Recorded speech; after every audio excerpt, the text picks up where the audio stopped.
ladies and gentlemen, this is the real Batman. Why? Because I am actually legally blind and dark skinned, just like a bat. Bruce Wayne was my accountant who stole all my money and nearly everything else away from me. And I will not stop making this point until the real Batman gets justice from Bruce Wayne. But today, I'm going to talk about the animated Batman Caped Crusader series that is on Amazon Prime and released earlier this month. Let us begin with the positives.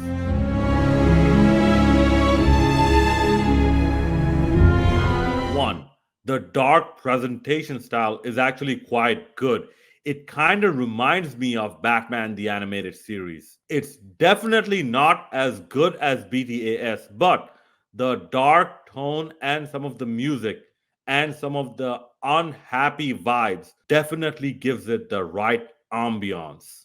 Next, Batman's voice acting. I think it is Hank Linkletter. And for the most part, he did a good job capturing Batman and to an extent Bruce Wayne as well. However, he is missing the subtlety of Kevin Conroy as he switches from Batman to Bruce Wayne and then back to Batman. The difference between Bruce Wayne and Batman is not that much in the Kevin Conroy version compared to this version. But still, it is a very good attempt, and I'm going to count that as a positive.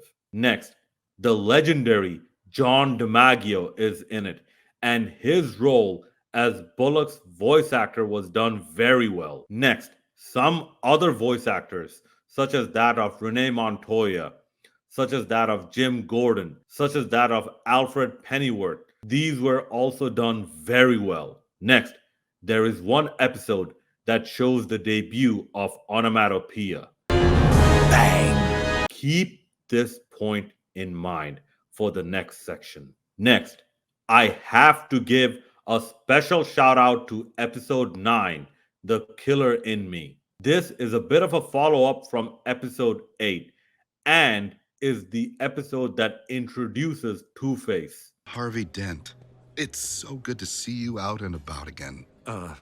Thanks, Sam. I bet that jerk's just eating this up. He's always been a jealous little worm. I'm sorry. That just came out. Harvey Dent, welcome back, old pal. This place hasn't been the same without you. Oh, sure. Thanks. That smug bastard. I should cut that smarmy grin right off his friggin' face. Harvey? Sorry. What happened to his face? Or can you think of anyone who would want to do this to you? Oh, God, look at him. Look at him. Maybe some convict holding a grudge? Harvey? Are you listening to me? Harvey? How are we doing over here? Everything okay? Is everything okay? Is everything okay? Here, why don't I show you? You've got front row seats to the freak show. Do I look okay? No? Then go on. Say it. Say it! Harvey!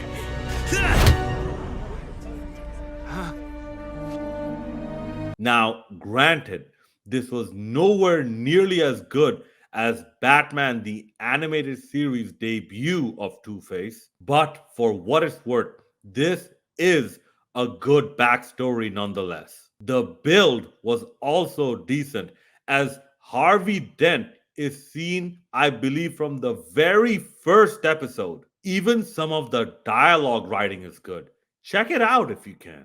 Finally, I will also have to give a shout out to the season finale. This episode continues on from episode 9, and we see more of a clearer conflict between the good side and the bad side of Harvey Dent. No! Matthew, don't! If you want to kill my old man, you're gonna have to go through me. You are one brave kid. But I never could resist a 2-for-1 special. This dichotomy always kept me guessing. Which side will take over when, and what is he gonna do next? What is going to be the result of this conflict on a short term basis and down the road on a long term basis. Very good writing. And I also like the ending with the Joker teaser. Those are all the positives that I found. Let us move now to the negatives.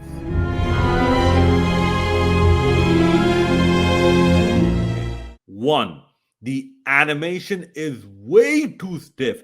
I have zero problem with the penguin being a woman. The little fink is spilling it to Gordon right now. Let me have one of the insiders take care of it.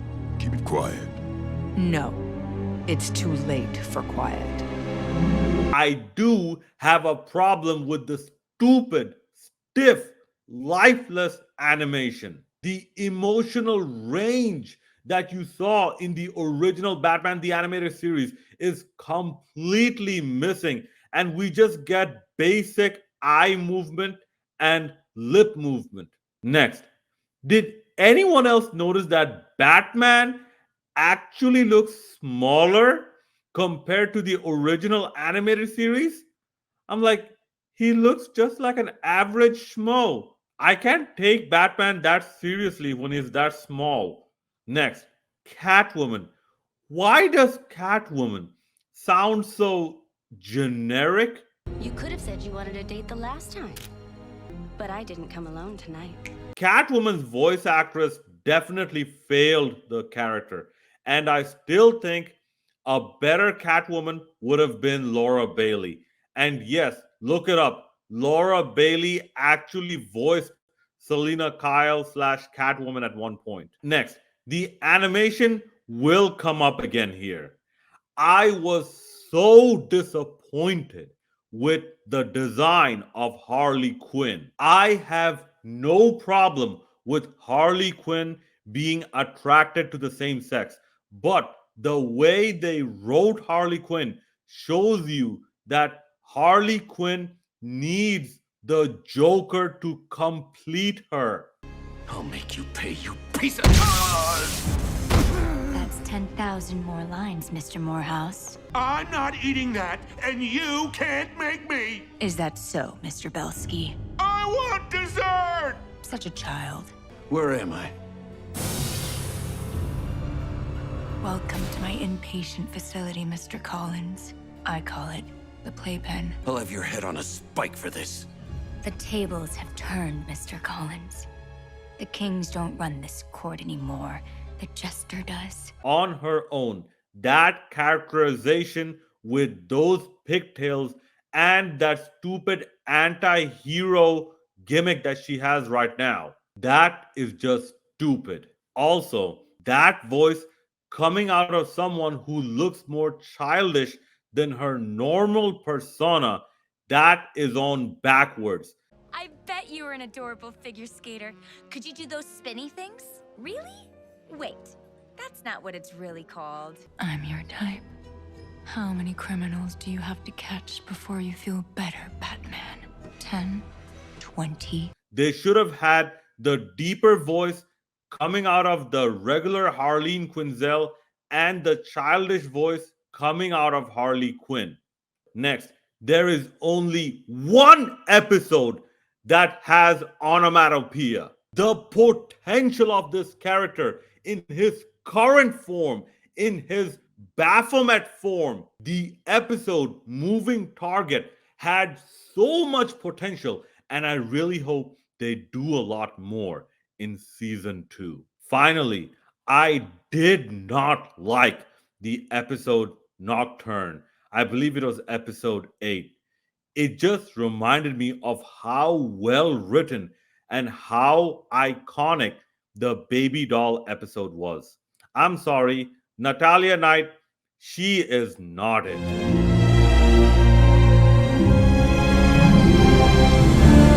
This show is definitely just a big shell of its former self. And this is beyond the stiff animation. The problem is mostly with the creative of the show as well. There were many times where it looked like Batman did not even do proper detective work. And if you remember Batman, the animated series, Batman did a lot of detective work. And some people I have seen blame the woke mentality.